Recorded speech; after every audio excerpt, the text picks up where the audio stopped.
कहानी की शुरुआत विल नाम के बंदे से होती है जो सुबह उठते ही अपना काम करने लगा। विल के बेटे का नाम रीशु और उसकी बेटी का नाम मिया था। विल की बीवी मारिया भी उठकर काम करने लगी थी। यह पूरा परिवार एक पहाड़ी पर रहता था, इसलिए इनका कोई आस पड़ोस भी नहीं था। रीशु उठकर फूलों पर कवर चढ़ाने लगा क्योंकि आज यहाँ स्प्रे किया जाना था। कवर लगते ही मारिया मशीन चलाती है और विल जमीन पर स्प्रे करने लग जाता है। स्प्रे करते करते विल रीशु के साथ कोई शरारत करता है और उसकी शरारत देखकर मिया बेहद खुश होती है। मिया अपने पिता की लाडली थी, जबकि रीशु अपनी माँ का लाडला था। स्प्रे के बाद वह नहाने लगा, जबकि मिया और मारिया खाना तैयार करने लगी थी। कुछ ही देर बाद रीशु खाना खा रहा था और विल उसके पास बैठा उसे ही देख रहा था। रीशु जन्म से गूंगा बहरा था और उसका दिमाग भी ज्यादा विकसित नहीं हुआ था। खाने के बाद मिया उसे हमेशा की तरह पढ़ाने लगी। मिया को पढ़ने का काफी शौक था और वह अपने छोटे भाई को भी पढ़ाना चाहती थी। कुछ ही देर बाद विल कुछ सामान लेकर आता है। इन लोगों को जब भी किसी चीज की जरूरत होती तो ये लोग उसे शहर से मंगवा लेते थे। मिया अपने लिए हमेशा ही किताबें मंगवाती थी और रीशु अपने लिए खेलकूद की चीजें मंगवाता था। उसने आज एक दूरबीन मंगवाई थी और वह उसकी मदद से आस पड़ोस में देखने लगा। ये लोग ज्यादा अमीर तो नहीं थे, लेकिन छोटे मोटे काम कर अपना जीवन बिता रहे थे और उसी में यह लोग खुश थे। कुछ देर बाद रात हो गई और पूरा परिवार आराम करने लगा। अगले दिन मारिया रीशु को तैयार कर रही थी और विल भी तैयार होकर इनके पास पहुंच गया। ये पूरा परिवार रीशु के दादा दादी से मिलने जा रहा था। रीशु हर महीने अपने दादा दादी के पास जाता था और उसके साथ उसका पूरा परिवार भी जाता था। रीशु के दादा दादी यानी विल के माता पिता दूसरी पहाड़ी पर रहते थे। विल का पूरा परिवार एक लिफ्ट की मदद से उनके पास पहुंच गया था। दादी सभी का जोरदार स्वागत करती है और फिर उन्हें खाना खिलाने लग जाती है। दादी मिया के पास बैठकर उसका हालचाल जानने लगी थी। वो बातें तो मिया से कर रही थीं, लेकिन उसका ध्यान अपने पोते रीशु पर ही था। रीशु चुपचाप एक तरफ बैठा था। उसका दिमागी विकास नहीं हुआ था, इसलिए वह कभी कभी ऐसे ही चुप कर जाता था। दादी को उसकी बहुत चिंता होती थी। वो मिया को बताती है कि तुम्हारे बाप ने रीशु का इलाज करवाने की बहुत कोशिश की, लेकिन कोई भी डॉक्टर उसे ठीक नहीं कर सका। रीशु को चुपचाप देखकर दादा उसके पास आ गया। वो अपनी तरफ से कोशिश करने लगता है कि रीशु उसके साथ खेले। कई कोशिशों के बाद वह सफल हो जाता है। रीशु अपने दादा का गिलास लेकर उसके साथ खेलने लगा था। रात को रीशु मिया के साथ सोना चाहता था, लेकिन वो उसे दूसरे बिस्तर पर सोने को कहती है। रीशु को आज काफी डर लग रहा था, इसीलिए वह मिया के साथ सोना चाहता था। अगले दिन विल का पूरा परिवार अपने घर वापस आ गया था। घर आकर मिया जूते साफ करने लगी थी, जबकि रीशु एक पाइप की मदद से आसपास देख रहा था। इसी बीच उसकी नजर जैसे ही मिया पर पड़ती है तो वह साला गर्म हो जाता है। मिया रीशु की बड़ी बहन थी, लेकिन आज उसे देखकर रीशु को कुछ कुछ होने लगा था। रात को रीशु विल के साथ कार्ड खेलता है और मारिया मिया के बाल बनाती है। इसके बाद रीशु मिया की गोद में सिर रख लेता है और उसकी गोद में ही सो जाता है। अगले दिन विल एक मशीन से घास काट रहा था। पूरा परिवार हमेशा की तरह काम पर लग गया था।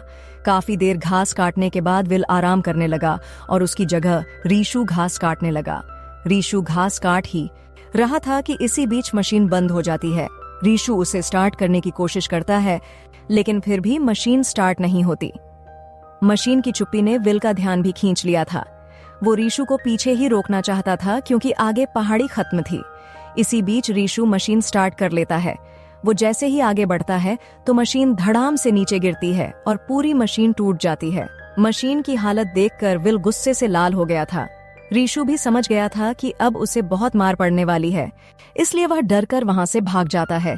कुछ देर बाद रात हो गई, लेकिन रीशु पूरी रात घर वापस नहीं आता। अगले दिन रीशु घर के पास ही पत्थर तोड़ने लगा था। पत्थरों का शोर सुनकर विल ने भी उसे देख लिया। रीशु जन्म से ही जिद्दी था और यह बात पूरा परिवार जानता था। पूरा परिवार जानता था कि रीशु अपनी मर्जी से भागा था और वह अपनी मर्जी से ही वापस आएगा। शाम को मिया रीशु के लिए खाना लेकर आती है और फिर खाना गर्म कर उसे खिलाती है। खाना खाने के बाद रीशु पहाड़ी पर ही सो जाता है। मिया उसके लिए गर्म कपड़े भी लेकर आई थी ताकि उसे ठंड से बचा सके। वो उसे गर्म कपड़ों से ढकती है और फिर उसी के पास बैठ जाती है। थोड़ी ही देर बाद काफी रात हो गई और ठंड से बचने के लिए मिया रीशु के पास चली जाती है। अगली सुबह जब दोनों भाई बहन जागते हैं तो वह समझ जाते हैं कि रात को उन्होंने एक दूसरे का पानी निकाला। दोनों कुछ नहीं बोलते बल्कि उठकर अपने अपने कपड़े पहनने लग जाते हैं। कुछ देर बाद मियाँ अपने माता पिता के साथ काम कर रही थी। रीशु अभी भी घर नहीं गया था और वह पूरा दिन घर से दूर ही रहता है। रात होते ही मियाँ फिर से उसके पास आती है और दोनों एक दूसरे का पानी निकालकर सो जाते हैं। अगले दिन बारिश होने लगी थी। रीशु अभी भी बाहर था और इसी बीच उसकी नजर किसी पर पड़ती है। रीशु को लगा कि मियाँ उसके पास आई है, इसलिए वह उसकी तरफ दौड़ता है। मगर रीशु ने जिसे देखा था वो मियाँ नहीं बल्कि उसका बाप विल था। विल उसे घर ले जाने आया था। विल का प्यार देखकर रीशु उसके गले लग जाता है। जल्दी ही रीशु घर भी लौट आता है। वो फिर से शरारत करने लगा था और उसकी शरारतें देखकर मारिया बेहद खुश थी। मियाँ घर में किताबें पढ़ रही थी और इसी बीच रीशु उसके पास आता है। मियाँ जब उससे कोई बात नहीं करती तो रीशु गुस्से में आकर अपना बिस्तर तोड़ देता है। मियाँ उस पर काफी गुस्सा थी क्योंकि वह कई दिनों बाद घर वापस आया था। अब कहानी कुछ दिनों बाद शुरू होती है। विल और रीशु फिर से मिलकर काम करने लगे थे। दिन भर काम करने के बाद जब पूरा परिवार इकट्ठा होता है तो मियाँ उदास नजर आती है। रीशु अपने दादा के गिलास से खेल रहा था जबकि विल घर का हिसाब किताब देख रहा था। मियाँ किसी से बात नहीं कर रही थी। घर वाले जब उससे उदासी का कारण पूछते हैं तो वह थकावट का बहाना बनाकर सोने चली जाती है। अगली सुबह मियाँ मारिया के साथ काम कर रही थी जबकि रीशु विल के साथ काम कर रहा था। रीशु ने आज नए कपड़े पहने थे इसलिए वह काफी खुश नजर आ रहा था। विल ने रीशु को अपने पुराने कपड़े दिए थे और उसके कपड़े रीशु को पूरे फिट आ गए थे। दिन भर काम करने के बाद दोनों भाई बहन अपने कमरे में आ गए थे। उधर विल पैसों का हिसाब कर रहा था। वो एक टीवी खरीदना चाहता था और वह उसी के लिए पैसे जोड़ रहा था। दूसरी तरफ मियाँ की आंखों से नींद गायब थी। वह काफी परेशान थी इसलिए उसे नींद नहीं आ रही थी। अगले दिन रीशु मियाँ के लिए एक बड़ा सा शीशा लेकर आता है। वो शीशा इसलिए लेकर आया था ताकि मियाँ उसमें अपना खूबसूरत चेहरा देख सके। रात को जब विल और मारिया सो जाते हैं तो दोनों भाई बहन एक दूसरे का पानी निकालने लग जाते हैं। अब कहानी कुछ दिनों बाद शुरू होती है। दिन बीतने के साथ साथ मौसम भी बदल गया था। ऐसे ही एक दिन मियाँ और मारिया घर में बैठी थीं। दोनों बैठी काम भी कर रही थीं और साथ ही साथ बातें भी कर रही थीं।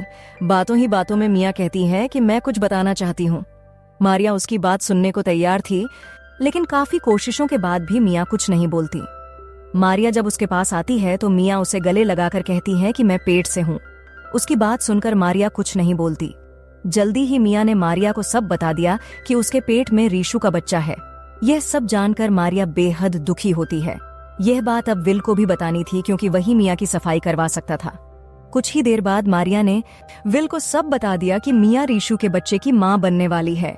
सारी बात जानकर विल इतना गुस्सा करता है कि वह जल्दी जल्दी अपनी गन निकाल लेता है।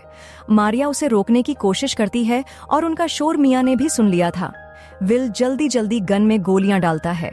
मारिया उसे रोकना चाहती थी लेकिन विल अपने दोनों बच्चों को मारना चाहता था। उसकी नजर जैसे ही मियाँ पर पड़ती है तो उसकी आंखों में खून उतरने लग जाता है। इससे पहले कि वह मियाँ को मार पाता तभी रीशु पीछे से आकर उसे पकड़ लेता है। रीशु उससे गन छीनने की कोशिश कर ही रहा था कि इसी बीच गोली चलती है और यह गोली विल की जान ले लेती है। विल की मौत देखकर मारिया को भी दौरा पड़ जाता है जिसके बाद वो भी जमीन पर गिर जाती है। दोनों भाई बहन ने कभी अपने सपने में भी नहीं सोचा था कि उनके कारण उनके माता पिता मर जाएंगे।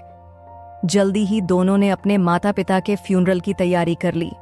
दोनों उनकी मौत से बेहद दुखी थे लेकिन अब वह चाहकर भी कुछ नहीं कर सकते थे। सुबह होते ही रीशु एक कब्र बनाने लगा। अब कब्र बनाने के बाद दोनों भाई बहन पहले कुछ रीति रिवाज करने लगते हैं और फिर उसके बाद अपने माता पिता को दफन कर देते हैं। कहानी के आखिर में दोनों भाई बहन पति पत्नी की तरह रहने लगे और मिलकर घर के काम करने लगे।